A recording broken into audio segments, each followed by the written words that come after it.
Bonjour chers poissons, bienvenue à la chaîne Les Astres disent, ici Zénob Slim. Dans cette vidéo, je vous présente les prévisions d'avril pour l'ascendant poisson. Si vous ne connaissez pas c'est quoi votre ascendant, vous pouvez le calculer si vous connaissez votre heure de naissance. J'ai inséré un lien vers un site internet où vous pouvez calculer votre ascendant. Si vous ne connaissez pas l'heure de votre naissance, vous pouvez écouter votre signe solaire. Ça pourrait aussi s'appliquer. Il s'applique plus bien sûr sur l'ascendant. Je tiens d'abord je commence par les prévisions générales qui touchent tous les signes et par la suite je passe à vos prévisions propres à vous. Je commence d'abord comme d'habitude par les événements significatifs et l'emplacement des planètes durant le mois d'avril. Je tiens à signaler que l'heure indiquée ici c'est l'heure de Montréal. Pour convertir l'heure pour la France ou la Belgique, vous pourriez juste ajouter 6 heures au temps ici. Donc, Mars entre dans les Gémeaux le dimanche 31 mars et il restera jusqu'au mercredi, puis il entrera dans le Cancer. Le 5 avril, une nouvelle lune aura lieu dans le Bélier. Vénus entrera dans les Poissons le 26 mars et il restera jusqu'au samedi 20 avril. Elle entrera dans son exil le Bélier par la suite. Mercure dans son exil. Les Poissons, arrêtez de rétrograder depuis le 28 mars et il entrera dans le Bélier. Le 17 avril. Le 19 avril, une pleine lune aura lieu dans la Balance.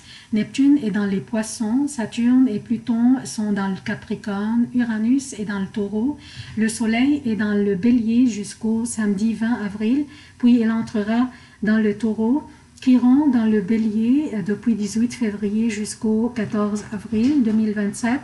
Jupiter commence à rétrograder le 10 avril jusqu'au 11 août 2019. Pluton commence à rétrograder le 24 avril jusqu'au 3 octobre 2019. Saturne commence à rétrograder le 30 avril 2019 jusqu'au 18 septembre. Je commence par les prévisions générales qui touchent tous les signes. Je tiens d'abord à vous dire que le mois d'avril est beaucoup mieux que le mois de mars. Il sera plus actif et il y aura plus de changements positifs. Ce qui démarque avril, c'est que la période rétrograde de Mercure est finie et cela arrivé pendant que Mercure était dans les Poissons, dans votre signe à vous, soit dans son exil. Mercure va rester dans les Poissons jusqu'au 17 avril, mais ce qui allège les effets négatifs de Mercure dans son exil, dans votre signe, est que Vénus, qui est entrée dans votre signe le 26 mars, et elle est en exaltation dans votre signe, elle est là pour alléger les effets négatifs de Mercure qui est dans son exil et qui va rester là dans votre signe jusqu'au 17 avril. En mars, ces effets de Mercure dans son exil, dans votre signe, et en plus, il rétrogradait, ces effets nous rendaient distraits, confus, et rendaient notre vision brouillée et nos pensées embrouillées. En plus, il était conjoint à Neptune qui représente l'évasion dans l'irréel, l'impressionnabilité, les rêveries, le virtuel, l'illusion, le laisser-aller, la tromperie. Donc Neptune intensifiait les effets de Mercure rétrograde. On oubliait les dates, les jours, peut-être c'est pas si grave, mais aussi on oubliait l'information ou les instructions que nous avions reçues. On était simplement confus. On avait même une confusion émotionnelle. On a mis en question beaucoup de nos pensées et nos principes. Je vous raconte quelque chose qui m'est arrivé durant le mois de mars. quand je l'ai prévu, je me suis dit, je ne vais pas tomber dans le piège du Mercure. Je vais faire une attention particulière. Juste pour vous faire rire, je l'ai regardé dans les cornes et je lui ai dit, je ne vais pas tomber dans ton piège. Au début du mois de mars, j'ai ouvert ma chaîne sur YouTube pour les prévisions astrologiques. Après une ou deux semaines, j'ai eu plus que 250 abonnés. Donc j'étais très fière de moi-même. Puis j'ai fait une erreur ridicule qui m'a fait perdre ma chaîne et tous les abonnés. Tout. Et j'ai dû recommencer à nouveau. Donc je retournais au point zéro. Et ce qui est ironique est que je l'ai prévu. J'étais trop enthousiaste, j'allais trop vite, puis j'ai fait cette erreur. J'ai même perdu les vidéos que j'avais déjà téléchargées. Je me suis battue à cause de cette erreur.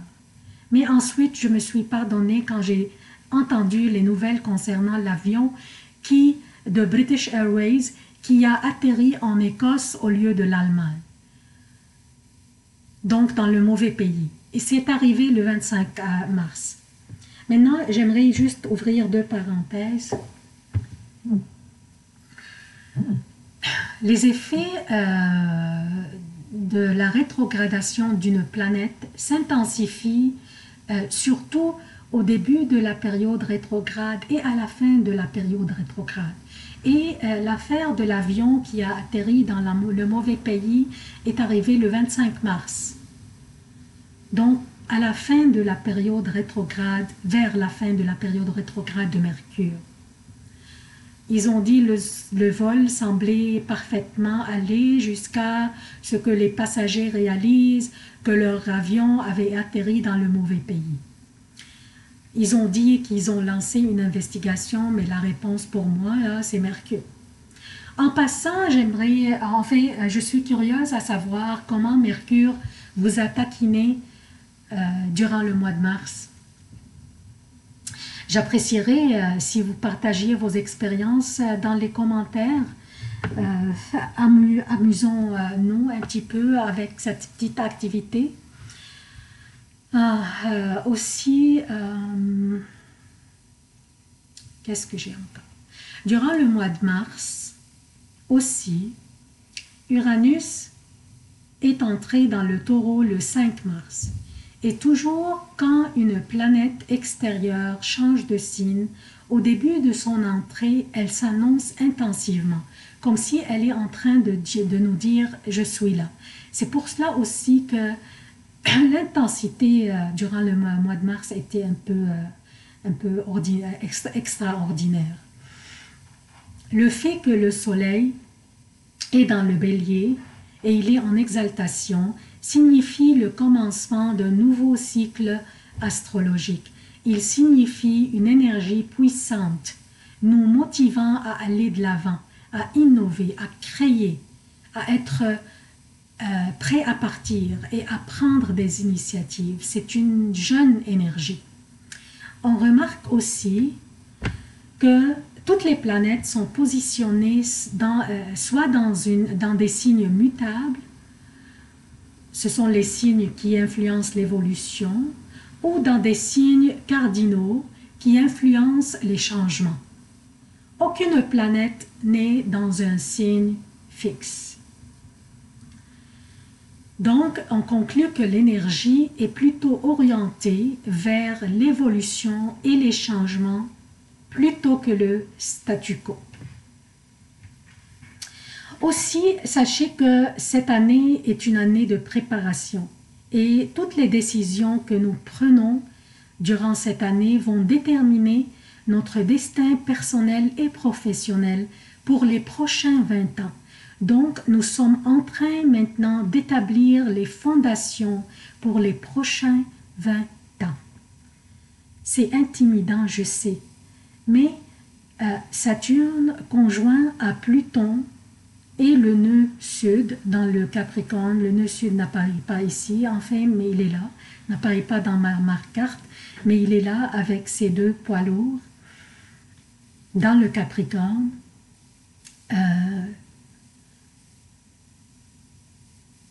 Eux autres, ils nous demandent de faire nos preuves, faire les efforts nécessaires pour réaliser nos rêves, pour mériter de réaliser nos rêves et établir les fondations cette année de ce que vont avoir l'air les prochains 20 ans.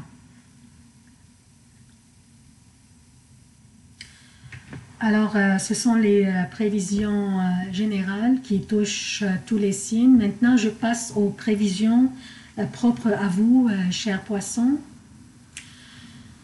Donc, c'est pour l'ascendant poisson et si vous ne connaissez pas votre heure de naissance, votre signe solaire aussi pourrait s'appliquer. L'événement important de ce mois est pour vous, bien sûr, est que Vénus entre dans votre première maison et elle est en exaltation dans votre maison, dans votre signe. Elle vous rend sous le feu de la rampe, cher poisson. Vous allez avoir une vie sociale et active, très active. Et vous allez avoir l'opportunité d'organiser des activités avec les membres de votre famille ou avec vos amis pour faire des beaux souvenirs. Prendre des photos, garder des vraiment beaux souvenirs. Le soleil est en exaltation dans votre deuxième maison. Vous êtes ici et votre deuxième ici est ici et le soleil est là. Votre deuxième maison, c'est la maison de l'argent.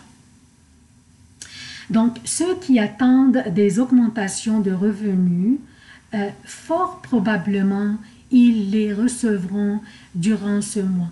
Surtout que Jupiter est dans votre 10e maison aussi. Jupiter, la 10e maison, c'est la maison du métier.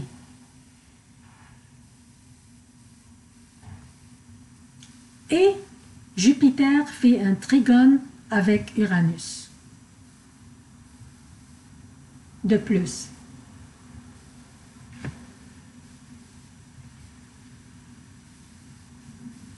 Et aussi avec le soleil. Hein.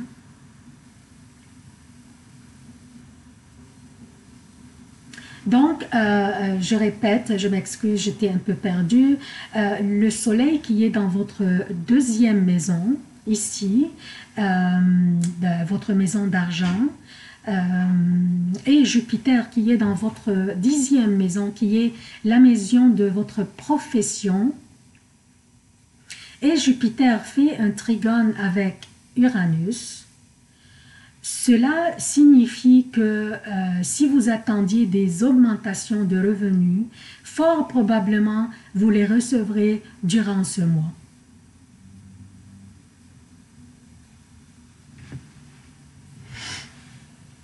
Donc, ici, qu'est-ce que j'ai encore pour vous? Mars dans les Gémeaux.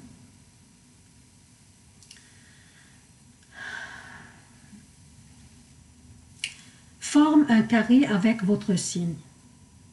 Vous voyez ici? Ce qui engendre des difficultés et probablement des conflits. Et vous devriez mettre un effort additionnel pour conserver la paix dans vos relations et éviter le déclin moral. Vos projets s'enlisent et vous pourriez vous retirer d'un comité ou d'une mission quelconque. Le meilleur conseil serait de patienter jusqu'à que le climat change. La période la plus difficile est du 1er au 17 avril. Après cette date, vous aurez l'opportunité de discuter et de négocier concernant certains détails. Mais faites-le hors la lumière et protégez vos biens et votre argent, s'il vous plaît. Car à cause de vos sautes d'humeur durant ce mois, vous pourriez avoir tendance à dépenser plus pour vous faire plaisir.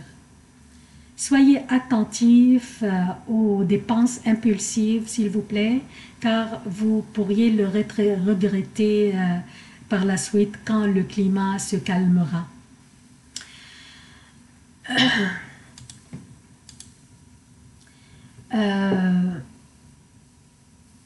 Sachez aussi que ce mois, vous serez capable de réussir dans certaines transactions à condition que vous les examiniez très bien, surtout jusqu'à que Mercure sorte de votre signe, le 17 avril.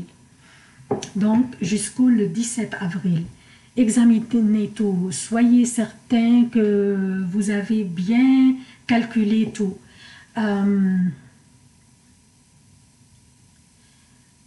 En fait, la raison, c'est que Mercure est dans son exil dans votre signe. C'est pour cela que je vous demande de tendre jusqu'à qu'il sorte de votre maison et qu'il arrête de former un carré avec Jupiter qui est dans votre 10e maison, votre maison de la profession.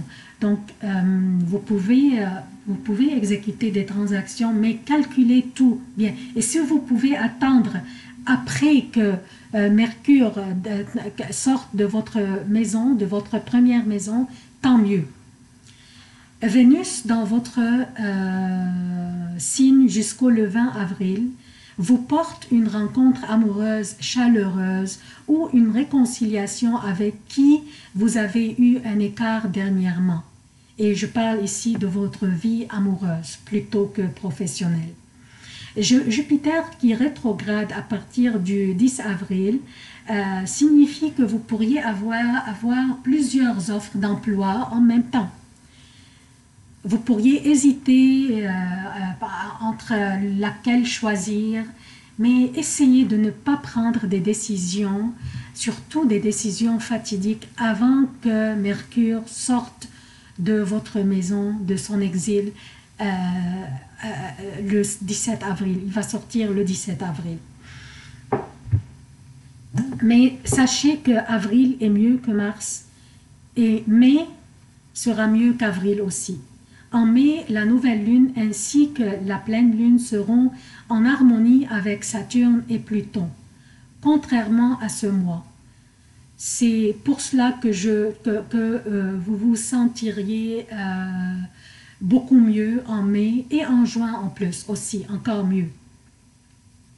Aussi, ce mois-ci, Saturne et Pluton font des carrés avec et la pleine lune. Ici, vous voyez, ils sont en train de défier la pleine lune et aussi le soleil.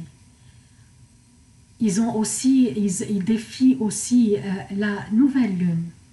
Vous voyez, Saturne et Pluton et les carrés qu'ils font avec le soleil et la nouvelle lune. Donc, la patience durant ce mois sera de mise. Et c'est tout ce que j'ai pour vous.